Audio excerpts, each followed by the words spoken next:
آزادی بیان言论自由 free speech. We're delighted, Aryeh, to have been able to tempt you over from the delights of Paris. By Eurostar for the evening, our speaker will talk on the future of free speech for about 30 to 40 minutes, and then we'll have plenty of time for discussion. Aryeh Neier. Well, thank you very much for a very generous introduction. The future of free speech is a large topic.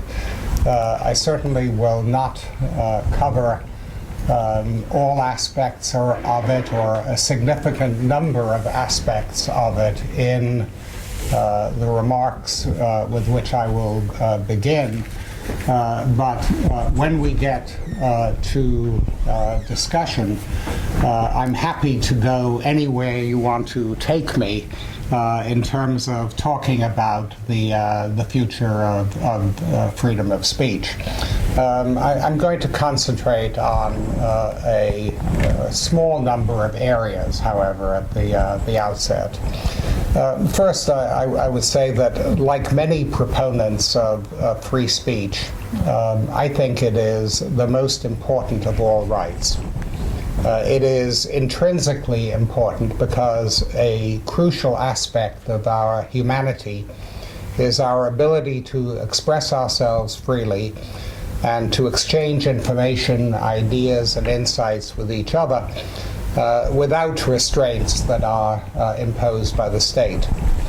Its essential instrumental role is that freedom of speech makes it possible for us to defend all our other rights.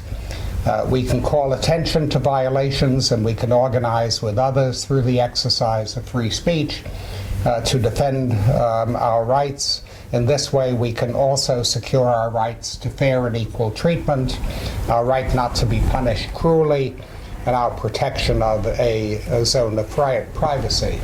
I would also say that freedom of speech allows us to speak out against policies and practices that we believe to be causing harm.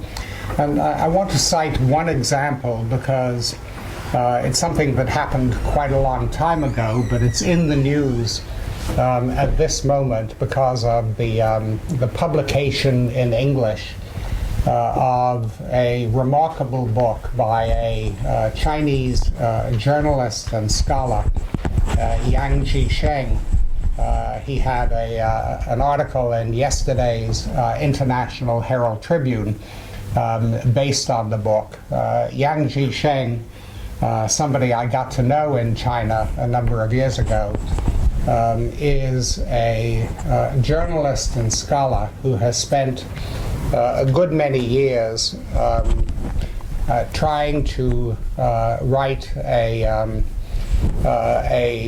full history of the famine that China suffered at the time of Mao's Great Leap Forward. This was a famine for the period 1958 to 1962, and he believes that something like 36 million people died in that famine. And when one thinks of the great disasters of the 20th century, I suppose it's only if you take World War II as a whole that you could exceed the number of people who died in that famine.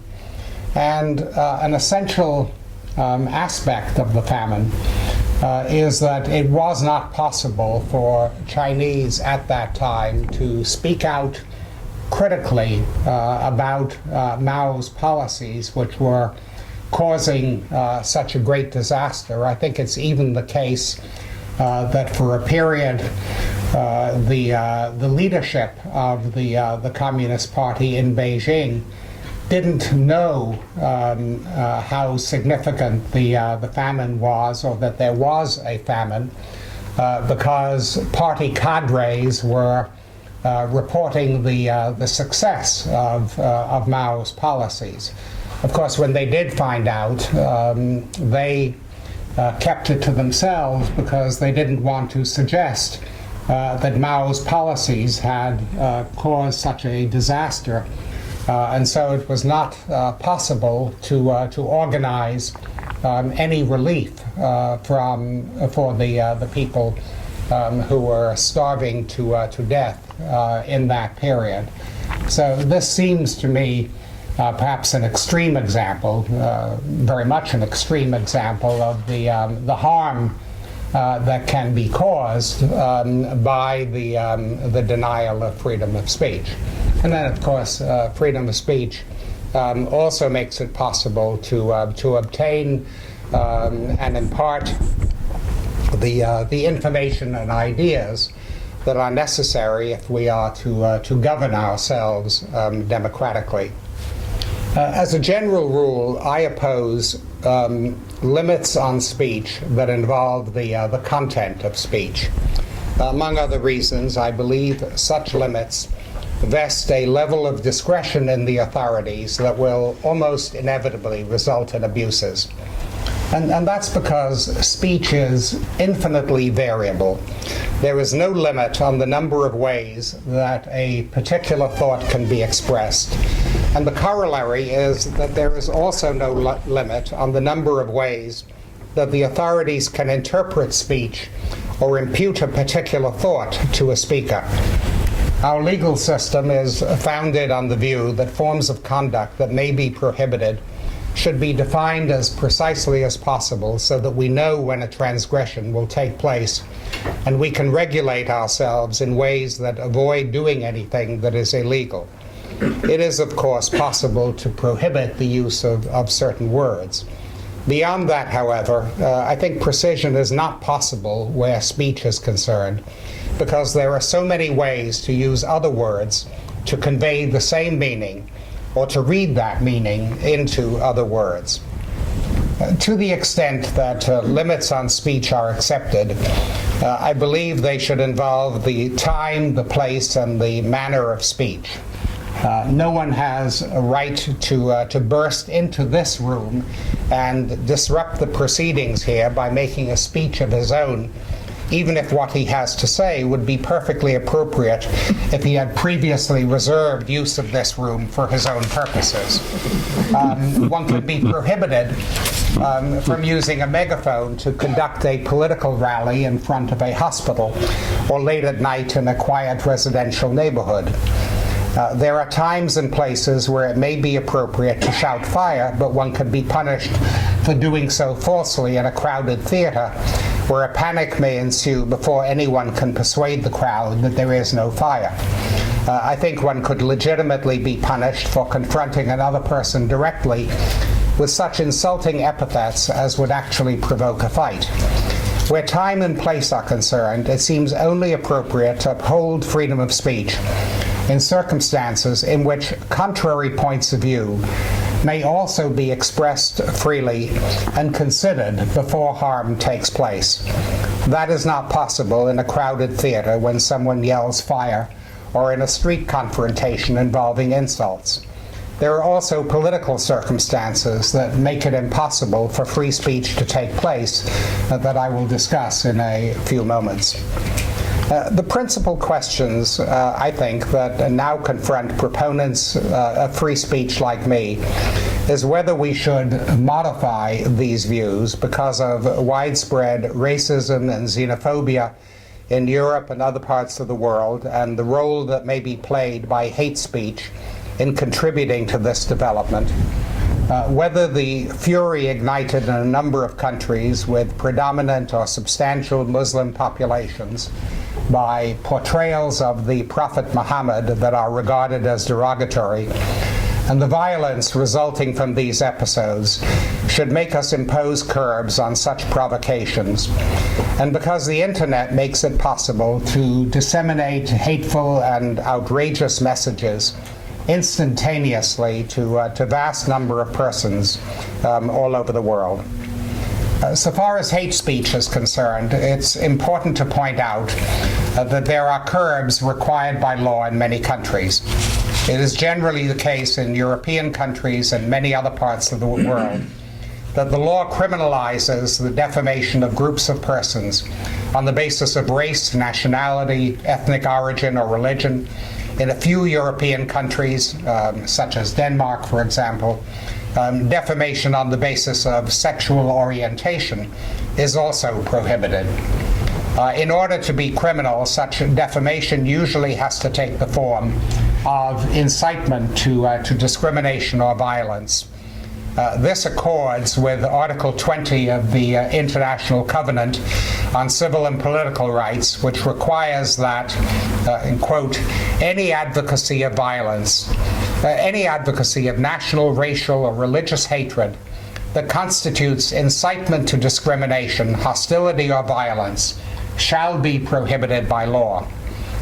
In the United States, where free speech generally enjoys an especially high level of protection, incitement by itself is not sufficient to justify sanctions.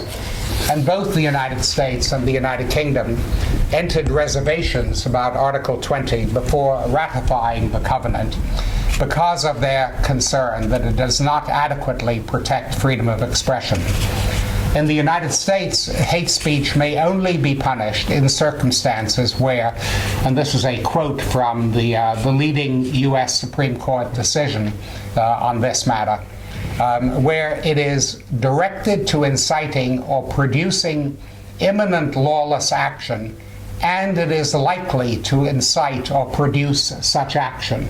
That is, it's not only if you incite violence, but the circumstances have to be such that violence will imminently take place or could imminently take place if you incite violence. In contrast, the European Court of Human Rights has held that hate speech is unworthy of protection. In 2009, it said that it is necessary to prohibit all types of expression which advocate, incite, and promote hate based on intolerance. And it's important to note the words advocate and promote, not just incite, but if you advocate hate, that should be prohibited according to the European Court of Human Rights. Now, as a partisan of the view that curbs on speech should be restricted to time, place, and manner rather than content, obviously I prefer the approach of the United States Supreme Court, which is very much focused on time and place. That is, the circumstances where violence is imminently likely to take place. Of course, legal restrictions on hate speech do not seem to be very effective in Europe. In Europe, restrictive laws and court decisions, I think, are mocked by the rise of extremist political parties in a number of countries, and by the frequency with which football games are marred by racist slurs. In my view, a reason for the seeming ineffectuality of laws against hate speech is the multitude of ways that such views can be expressed. This is an inherent weakness of laws that attempt to punish speech.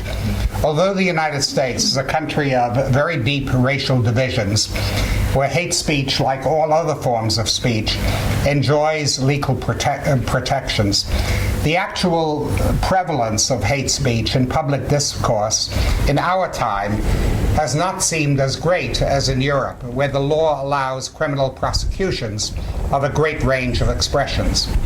I think that factors other than legal prohibitions seem to account for the differences today between Europe and the United States.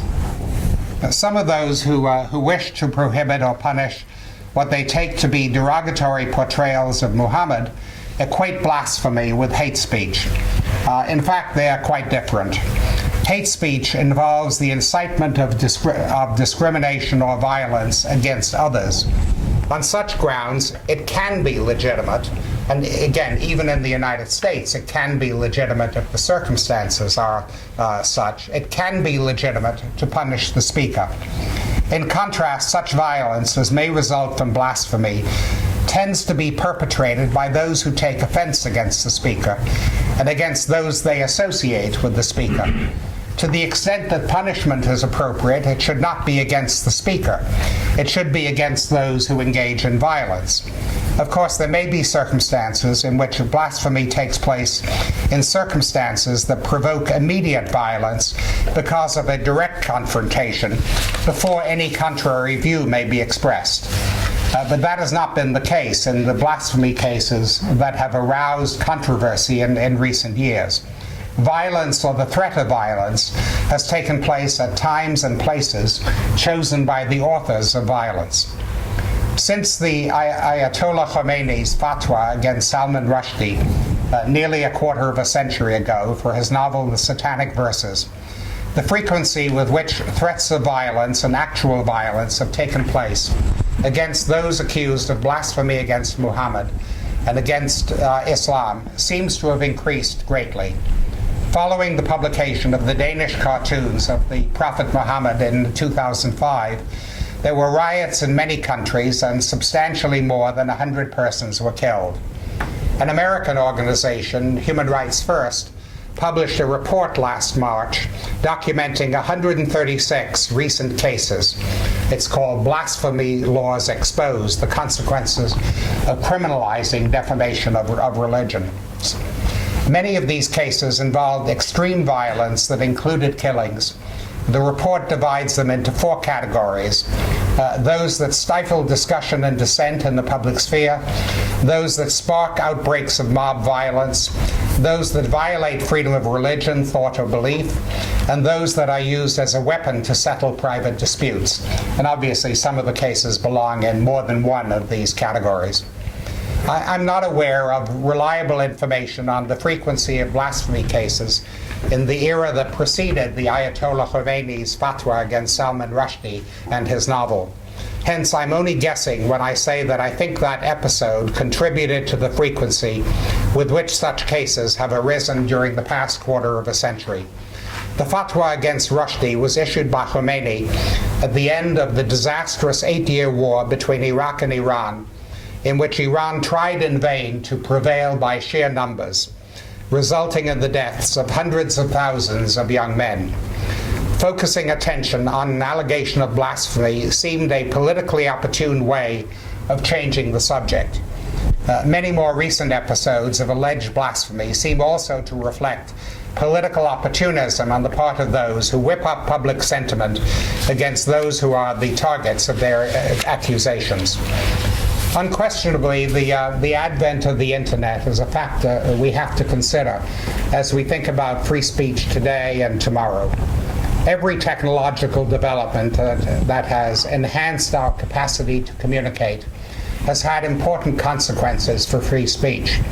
The invention of the printing press was crucial, of course, in the emergence of dissenting religious and political movements, and in the enactment of laws to punish the dissenters. The invention of the telegraph quickly led to the creation of a new profession of war correspondents, and also produced attempts to limit their reporting by means of military censorship. The advent of motion pictures greatly enhanced our ability to see the world about us.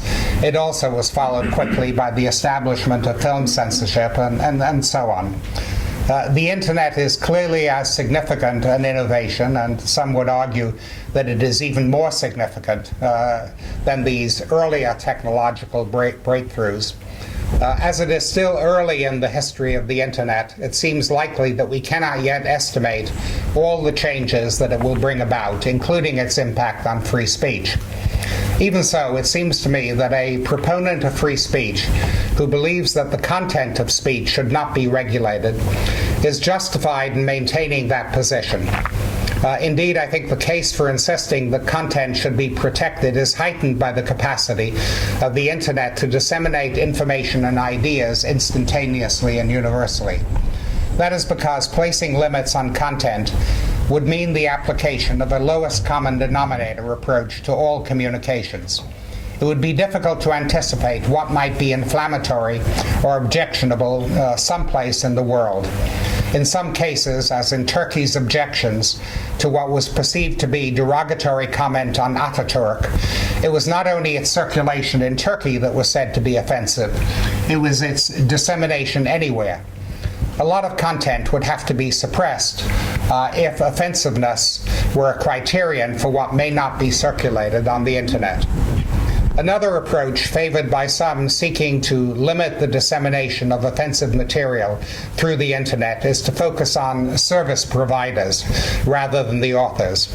That is because the authors may be beyond their reach. A Supreme Court Justice of New South Wales in Australia recently gave an address espousing this way of curbing hate speech as a way of circumventing the protections for free speech in the United States. As is obvious, if Australia punishes service providers for allowing hate speech to circulate on the internet, many other governments can use the same approach to punish service providers for allowing the dissemination of materials that they find offensive for a variety of reasons. The effect would be to require service providers to become censors, ensuring their own safety by prohibiting the circulation of content that they think might cause them difficulty. Inevitably, because it is impossible to specify precisely what speech should be banned, they would have to use a broad brush to sweep away content that might be interpreted to cross a very blurred line that may shift from time to time. Though the service provider Twitter has had a policy of not interfering with content, the company recently deferred to protests from Germany by banning access to the site of a neo-Nazi organization, and also bowed to protests from France by removing anti-Semitic postings. In and of themselves, these may seem laudable attempts to curb the spread of hateful messages, and they hardly seem to be significant limitations on the circulation on the internet of information and ideas. Yet it makes one wonder how Twitter will respond if and when Saudi Arabia demands that the company should crack down on the proliferation of messages in the kingdom criticizing corruption, human rights abuses, and social neglect. Having accepted the principle that it should defer to government objections about what may be circulated, Twitter may have weakened its capacity to reject those like the Saudi regime when they want to block criticism. Of course, we know that in some circumstances, speech has played a part in terrible events. The best-known example in contemporary times is the role that hate radio played in the 1994 genocide in Rwanda. Radio broadcasts were employed by those who carried out the genocide to incite hate by describing the Tutsis as cockroaches who had to be wiped out, and to organize the genocide as by identifying places where Tutsis were taking shelter. I would not defend either kind of broadcast as free speech. So far as the broadcasts are concerned that organized the genocide, they seem to me to be inextricably tied to the act of killing. In this respect, they are in the same category as the order by a commander to his troops to open fire. The fact that the commander may not fire his own weapon does not diminish his responsibility for casualties that may be caused by the shooting. The fact that the order was conveyed verbally does not separate it from the action that followed. The situation with respect to the broadcasts that incited hate speech, that incited hate, seems to me different. If Rwanda in 1994 had been a place where free speech prevailed, and many radio stations were broadcasting different and conflicting messages, it might be possible to defend the hateful messages that were broadcast as free speech. But that was not the case. No contrary point of view was expressed or could be expressed on Rwandan radio and television at that time. Only those messages could be expressed that served the purposes of the Rwandan government in whipping up hate against the Tutsis. It is not appropriate to defend as free speech those things that are said by those given the exclusive power to communicate. The concept of free speech requires that it should be possible also to communicate every other point of view.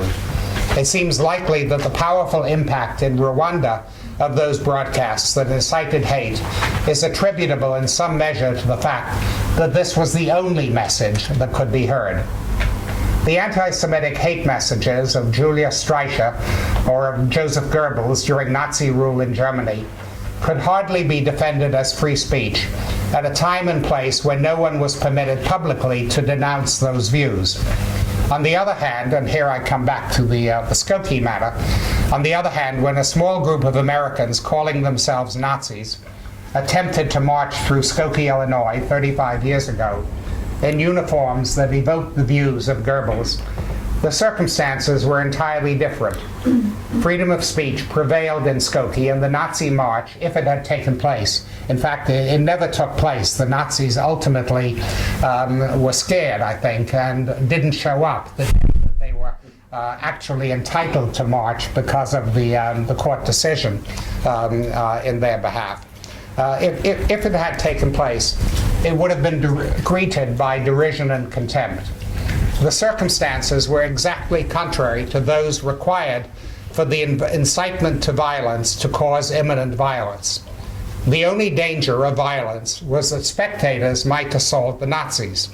It was up to the authorities to prevent such violence, and as they had adequate notice of the proposed march, they were well prepared to meet this responsibility. Though the issues on which I have focused up to now currently seem to me to be the most troublesome where free speech is concerned, it is not difficult to envision other threats that could arise in the period ahead. When the terrible events of September 11, 2001 took place, I had feared that among the consequences would be attacks on freedom of speech in the form of laws and criminal prosecutions of those seeming to express sympathy for terrorists or to oppose measures against terrorism.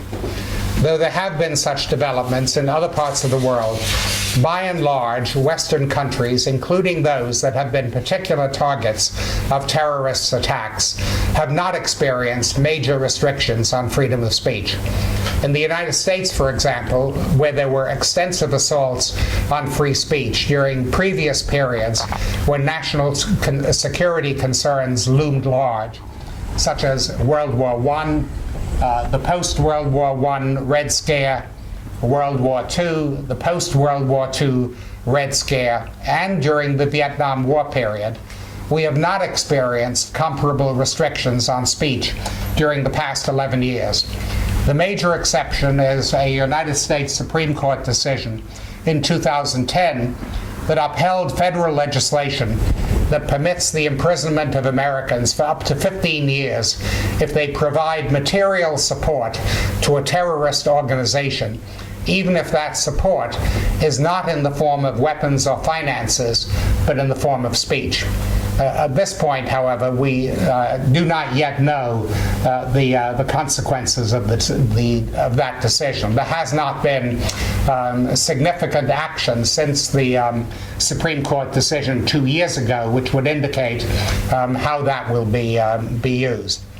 Of course, there have been a great many other kinds of violations of civil liberties in the United States since September 11, 2001. We've had prolonged detentions without charges or trial, abusive interrogations, denials of due process of law, invocations of state secrecy, and unlawful electronic surveillance, among others.